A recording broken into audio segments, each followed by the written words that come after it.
My name's Gary, I'm an alcoholic. Gary. And glad y'all here. This is how it works, people showing up and stuff. Well, my story starts out, first time I got messed up drinking, 16 years old. I was going to this Baptist church over here, close to Parkland 59, and they had a group of people, like young teenager boys and stuff, like to play soccer, baseball and stuff like that. They wondered if I'd come over there and support the kids or something. But everything went good. We'd go to baseball games, different things. But sometimes I'd sit out in my truck, drink. And a lot of people at the church thought that I shouldn't be handling that position with drinking stuff. But I quit doing it. I mean, the boys wasn't hurt or nothing, they just thought, the preacher thought maybe needed some help, go get some help. But I worked at a grocery store called Food Giant over here on Kensington. When I was 16, I was in the 9th grade. And after about half the day of school, we'd go and then we'd work a half a day and stuff. And we'd sack groceries, mop the floor. But on Saturday night, 3 or 4 of us get in there, mop the floor, put some stripper down, soap and stuff, vacuum it up, waxed it. Then afterward, sometimes we go in the cooler and get a 6-pack. There was a incinerator in the back. They had a block of cement. You put something in between there so they wouldn't know. Take it. Then we'd go to this guy's house on Hirsch Road and drink, and next morning have to go home and do some chores and stuff like that. But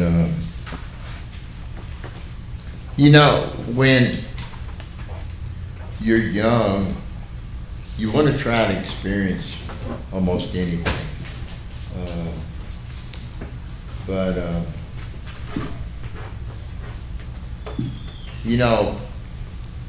When I drank, got sick the first time. Thought, man, I don't want to do that again. Stomach hurts, your head hurts. And if you did it during the week, you had to go to school and all that stuff, face consequences and all that stuff. But I guess when it started getting bad drinking, when I was 18, graduated from MacArthur High School in 1972. And but when I was 18 years old, I went to work for Aldine School District. And first jobs, cutting grass with tractors, or painter. If it's raining, you go do the painter, electrician. And worked there about 3 years. Worked from 7 o'clock to 3:30. Then after work, there's a Kroger over there on Aldine Mill Road. We'd all gather out there, get some 6-packs or something to drink. Wonder how we got home. But a couple times,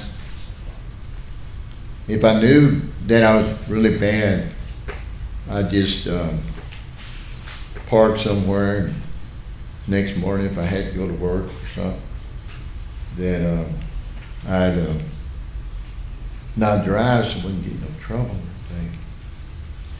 But the deal was that uh, one day it was real cold. We were mowing or working out fence line or something. We drive tractor from one school to the other. And so I thought, you know, don't want nothing cold because it's cold beer or something. So got some whiskey. And then I was driving a tractor, running, got stuck or something. But everybody kind of looked out for everybody. But had to go talk to my boss, tell him that I wouldn't do it again. But you know, one time after that incident, we were in a clinic, one of the schools, painting and stuff, and everything. And I had a few beers or something, I don't remember. But the deal was that when you paint and everything, you should open the door or something. So we got these fumes and stuff, real sick. And threw up when I was coming out of the parking lot. The van went off in the ditch and stuff. And everybody thought, you know, Gary's got a problem. So I thought, well, I'll try to get some help. And I went to St. Joseph's Hospital, talked to a psychiatrist. And I stayed sober probably a year or so. But they want you to come up here and tell you why you drink and do you feel good when you drink or you're terrible or whatever. And this doctor helped me a lot, but I didn't stop. But you know, there was a lot of incidents that, you know, if you're sad, happy or something, why not drink or something? Make it better or worse, you know. But one incident, I was going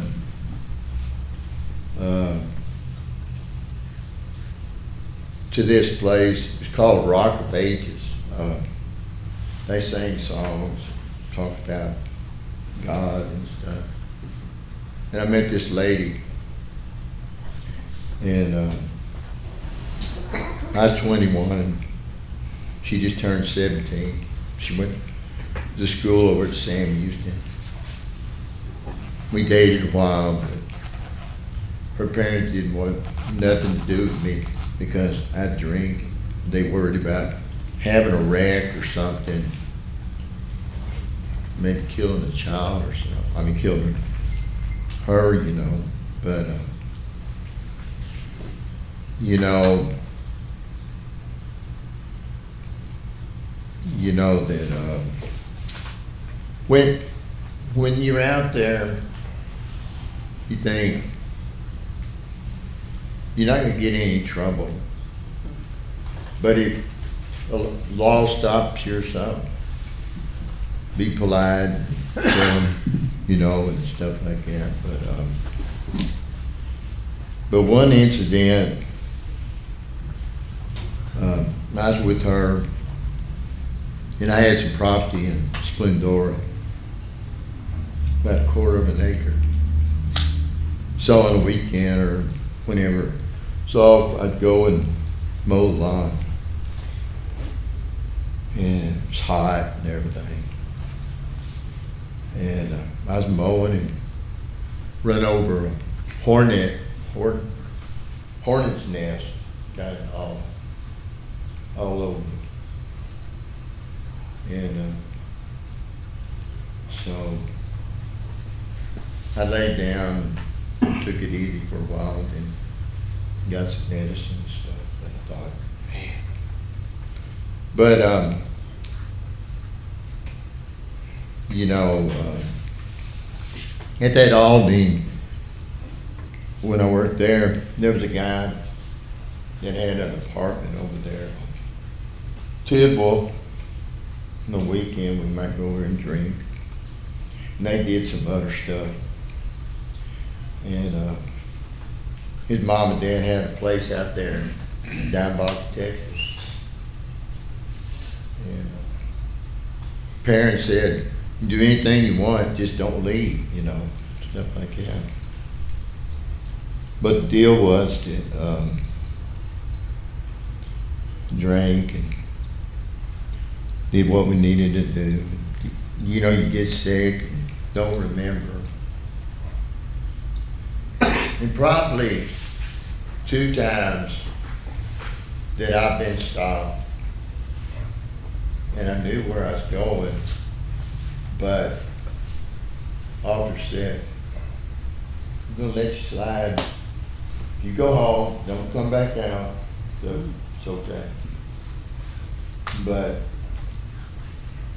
and all these people telling me that I had a problem, and I knew I had to have a problem, that when I drank, I couldn't quit drinking, and I was getting trouble and stuff like that.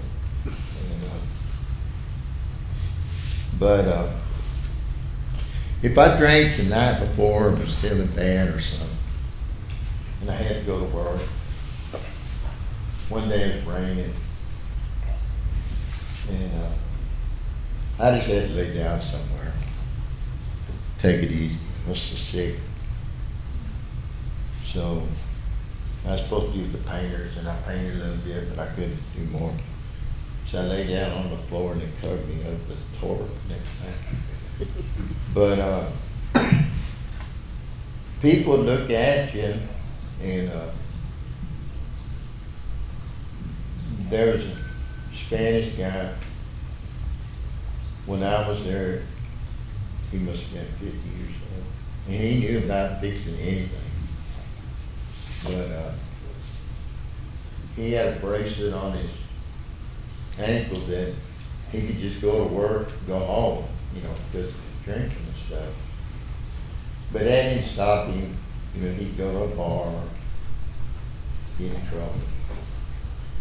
But they let him come back, you know, to work because he's a good worker and he could teach people something, you know. And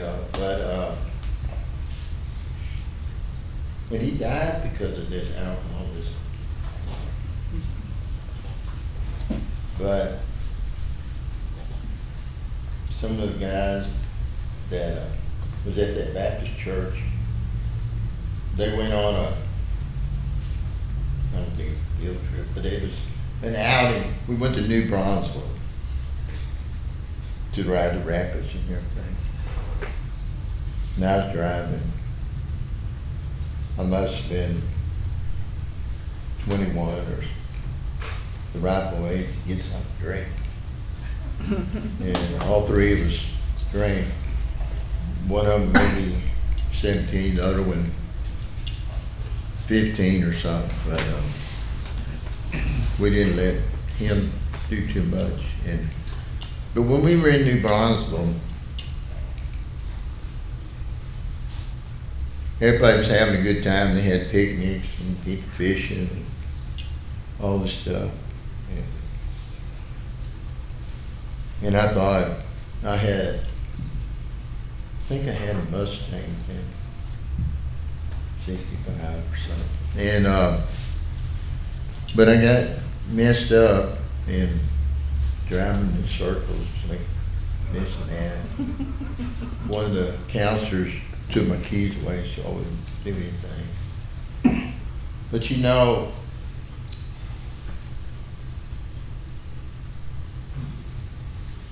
all the stuff, you know, that happens to you when you drink, you think, well, next time it won't be that bad. But I understand when you're an alcoholic, you can't just do one.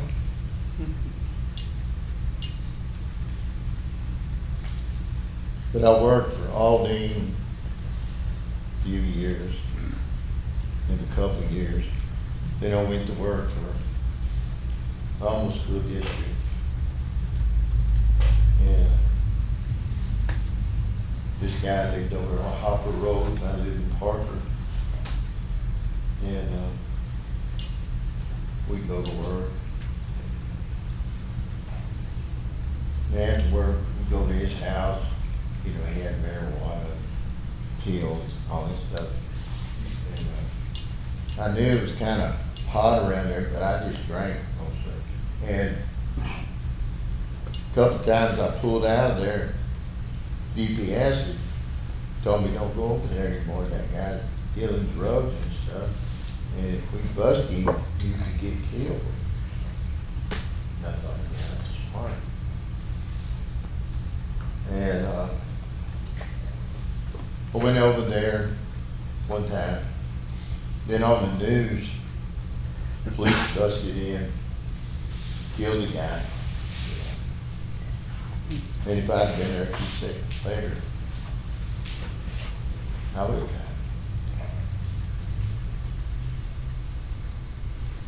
But, you know, when you're growing up, most of the things that you look forward to, getting your driver's license,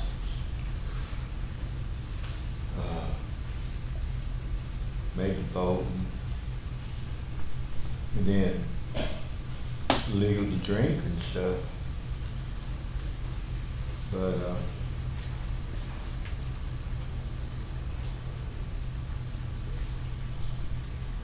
when I decided I had enough,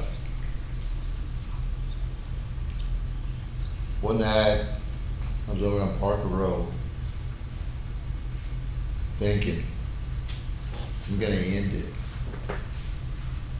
You know, got a shotgun, was drinking, sniffs, pain, real sick. And I said, do I want to do this? And I thought, put it up there, and it clicked. And I said, well, God's watching over me. And I knew there was a meeting down the road on Dodson and Hayes called the Humble Road Group.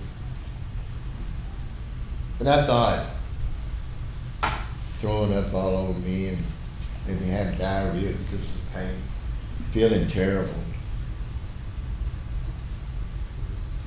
I think I'll go tomorrow. I mean, it was just a couple of blocks away, and then I said, I can't drive it, walk over there. So I went over there and I saw these people in the program. And told them I had enough. I thought, you know, if some people can drink and have a good time, never get in trouble, never get sick, my hand's over tipped to them. But I knew I couldn't. And then that night I talked to a few people that old timers. I said, come back.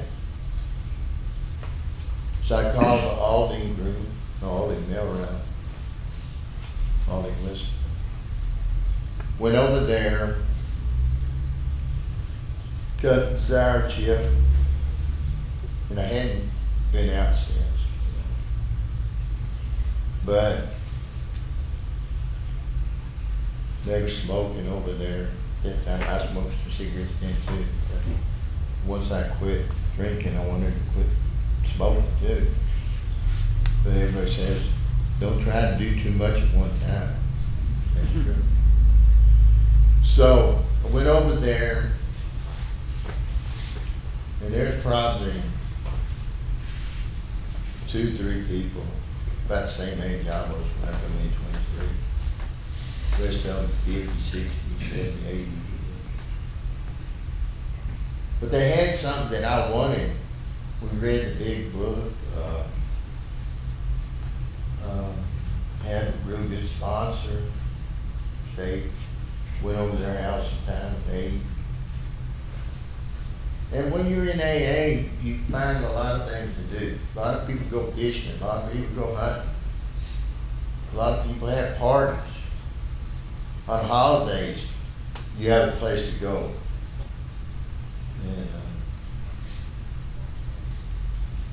And it's good, you know, they have Thanksgiving, Christmas or something.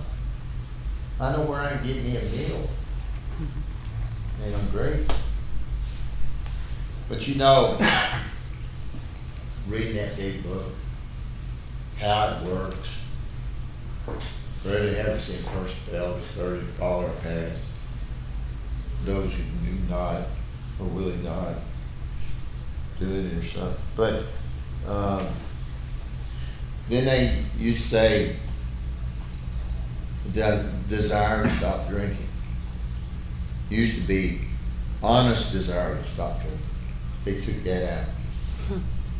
And a lot of things in AA, they're talking about changing. They're going to have another big book.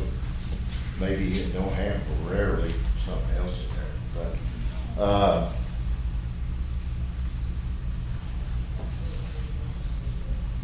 But you know, when I was drinking, I did some really stupid things. You know, I thought I'm not a very good swimmer, so I could jump off that bridge where it sends to the river, drown. Or one time I thought I had a machete, just stop real fast, stab and die. But you know, you think all these things, but for the grace of God, you know. I mean, some people come in here, they go back out, they don't make it. And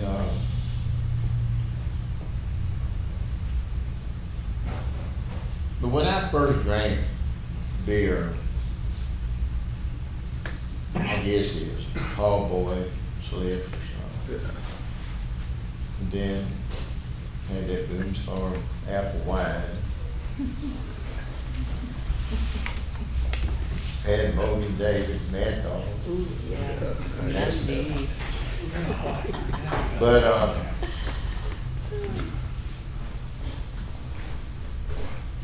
sometimes this one thing, when you're drinking a lot, you don't eat that much. And that's, you get headaches.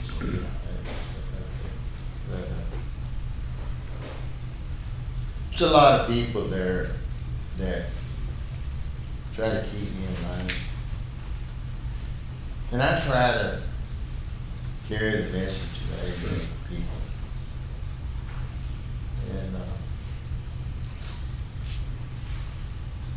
you know, it's an honor to be up here, tell your story.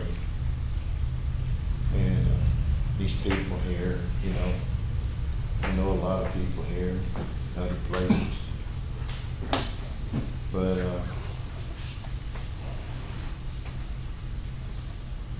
when I came in, first thing I wanted to do, make sure I read my big book, worked the steps. You know, thinking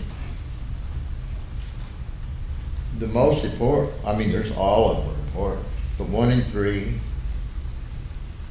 when it said came to believe in the power of reading yourself, restore your sanity.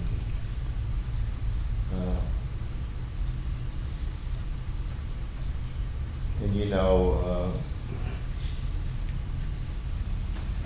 traditions.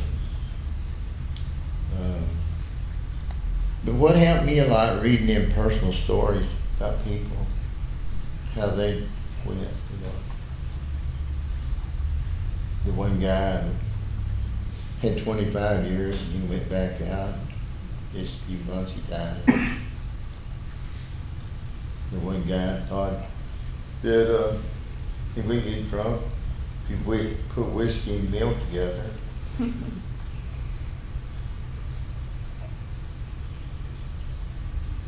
But I think probably the hardest time was,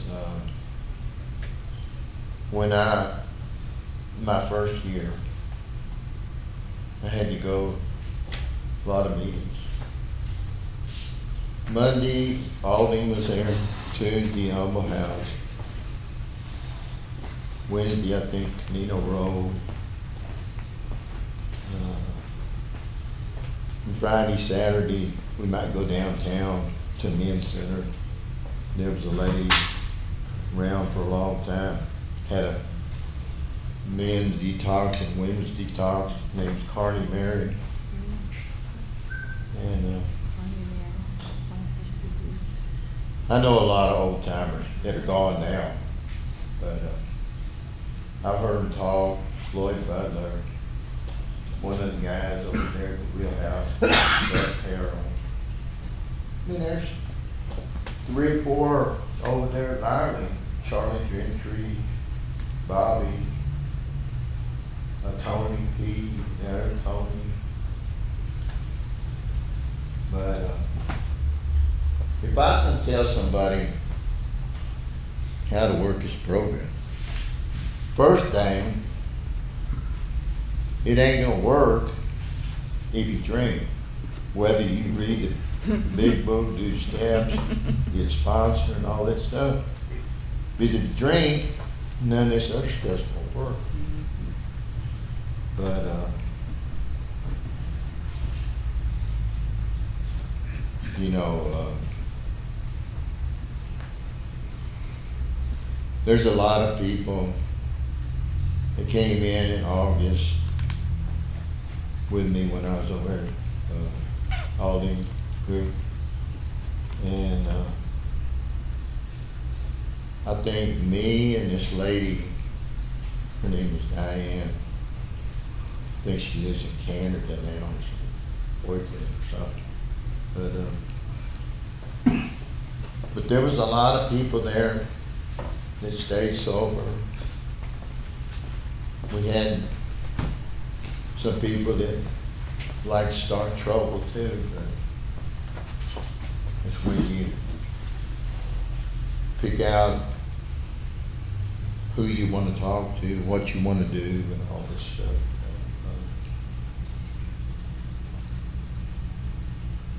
And you know, if you're hurting and everything, and it's pouring down rain, storming or something, and you say, "Oh, ain't nobody gonna beat that me," but then you're kind of risking your life, go through all that storm, go listen for an hour. And one thing about it, when they had COVID, you know, you could go online and listen to something. But, I mean, there's a lot of meetings around here. Kingwood, Todd Stephen, 494, here, Powerhouse.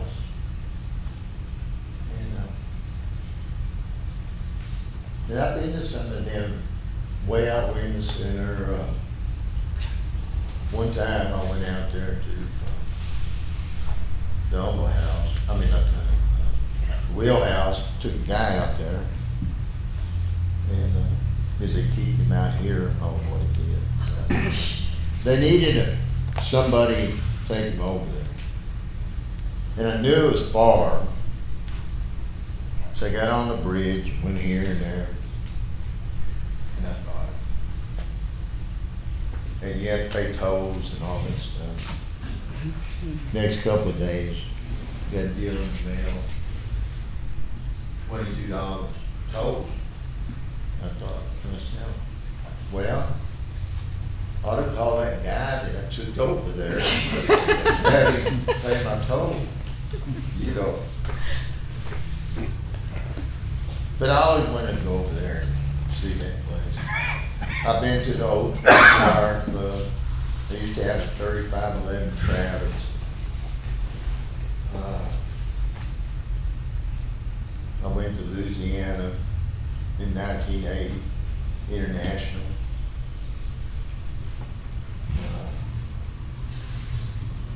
You got friends here, you know, sometimes they'll invite you over for Thanksgiving, Christmas. And,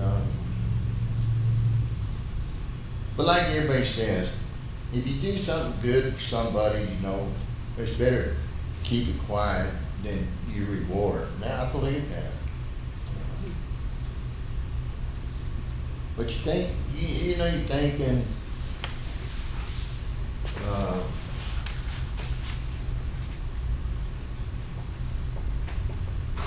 all the people, you know, Good News Group.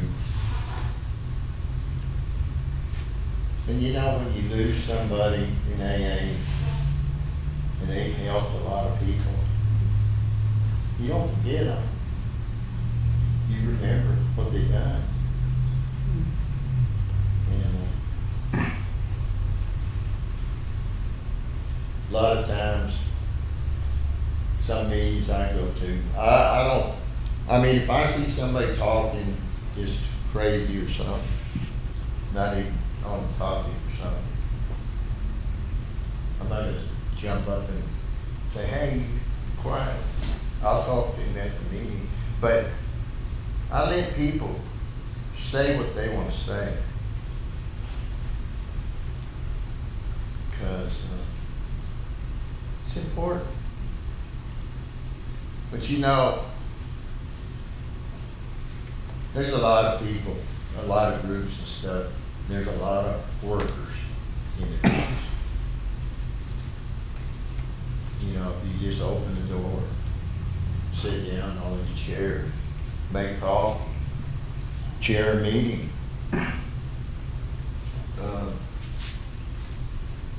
You know, I love my life today.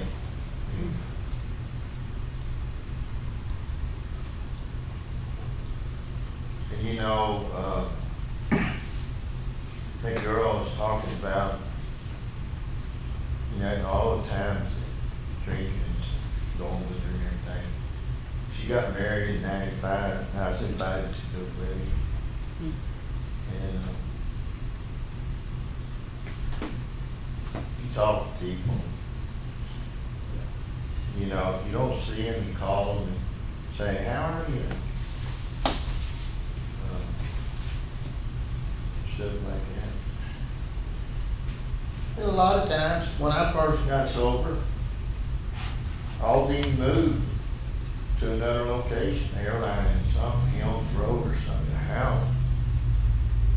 And I thought, that was the first meeting there. Why did they move? Maybe attendance went up or rent or something. And I sit over there and cried and I said, well, they had to go somewhere else. So I went over there to wherever they're at. But, you know, I wake up in the morning, I don't know what I'm gonna do, you know. But I know that as long as I can get breakfast, drink coffee, you know, I'm okay. But if I take alcohol or mind-changing chemical, anything can happen.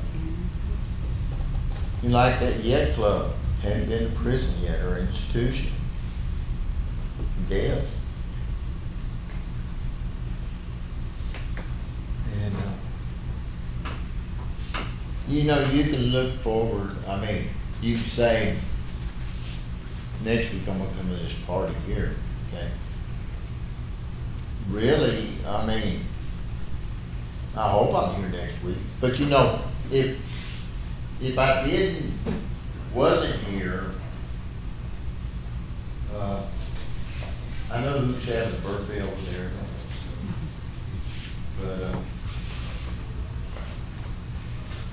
but this place right here, it's a lot of memories, you know. One of the guys that started it, and there's some other people too, you know. Waterfront Joe, Daryl was here, Pilot Bill, Bill and Terry. And you know, they had meetings up front here in this building. George come over to flat, then barbecue, make hamburgers and stuff. And I think one time, I know that they had golf tournaments. One Valentine's here, they had Valentine's, and they had steak and baked potato, and everybody in the house would wait on it. And they had breakfast here, and Coven. But you know, one time, you know, right now, you know, birthday night, they have pot lunch. And that's good. You know, but you know, just, you do it one day at a time. When I was out there and I was hurt, sick, I thought, when is this gonna stop? The only way it's gonna stop is me stopping, not drinking.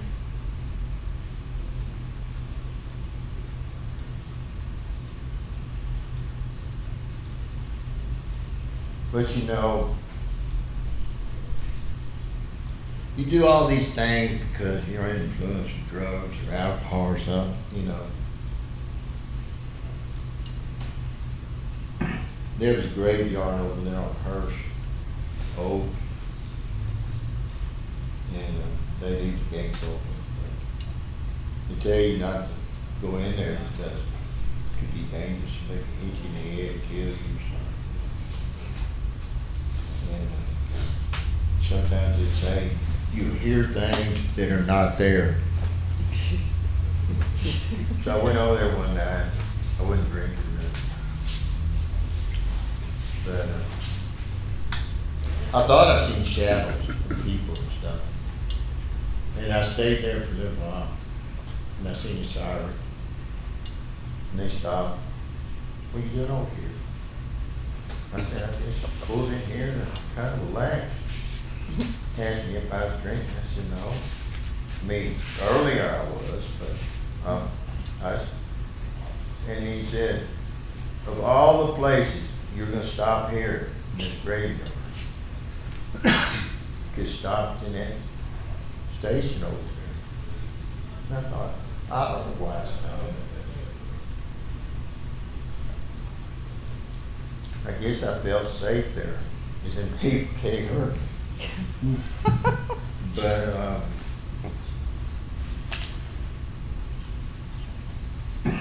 you know, one thing about it, when you call to do something, 12-step calls, you know you used to go out to the people's house, take another person with you. And some people, pretty bad shape. And some do make it. You know, they come in and get trained out.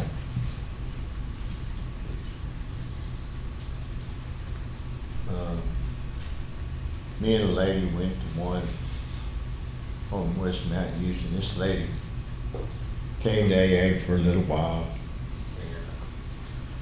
And, she drank before she come in here. And she really wanted some help this time, so I picked the lady up. We went over and talked. Next day she went to the meeting.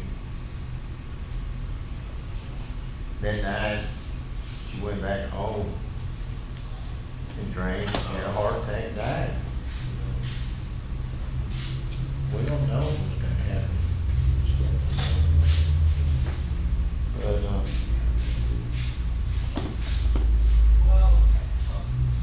you know one thing about it, when you get up here and tell something about your story, one guy said, if you shaky or something, shaking the truth out of it.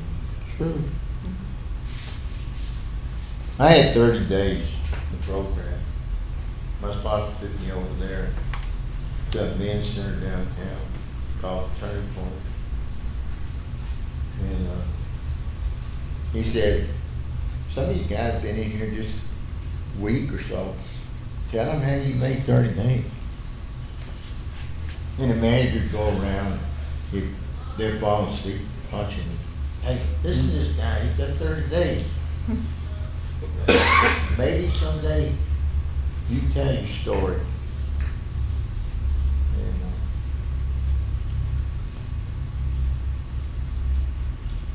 but another incident, I forgot to tell.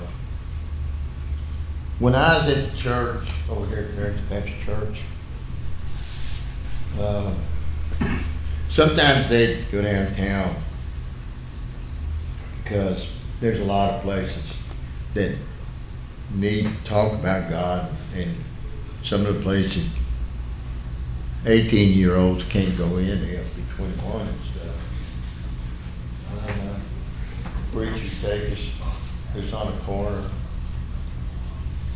and pass out some things. And, they look like they really needed help until they want it, you can't do nothing about it.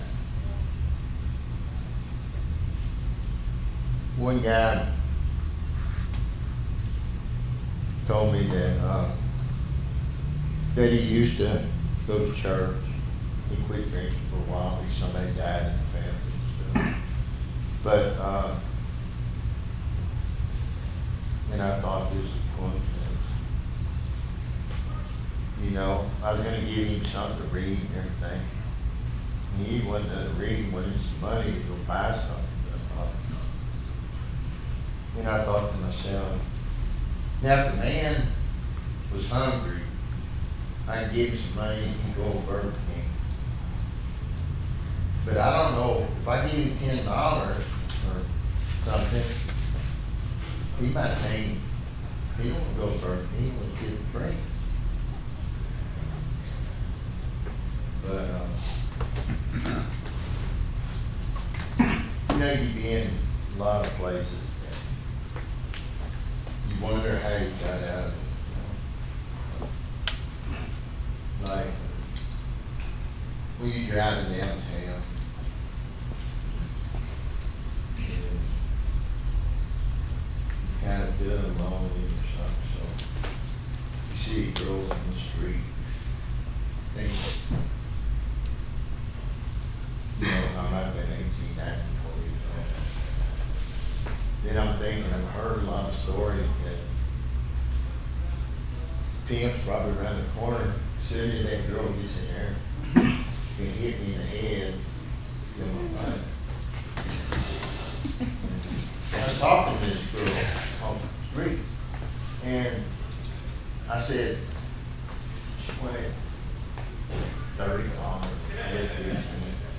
And I said, let me go home. As soon as I left, then I turned, cop car turned back to see if I had anybody in it. And he told me, you need to go home. This ain't a very safe place. You killed. I'm thinking,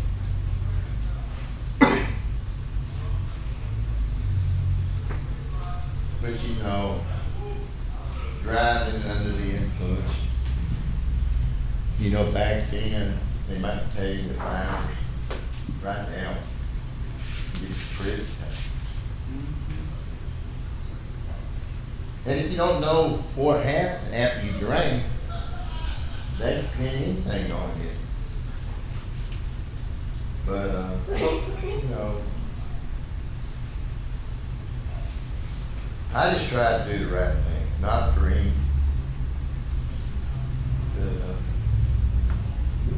And sometimes, if I'm at home and maybe I want to go to 8 o'clock meeting, but I want to meet you now. There's one at noon, 6 o'clock in the morning, 7:30. So, good. That's about it, thank you.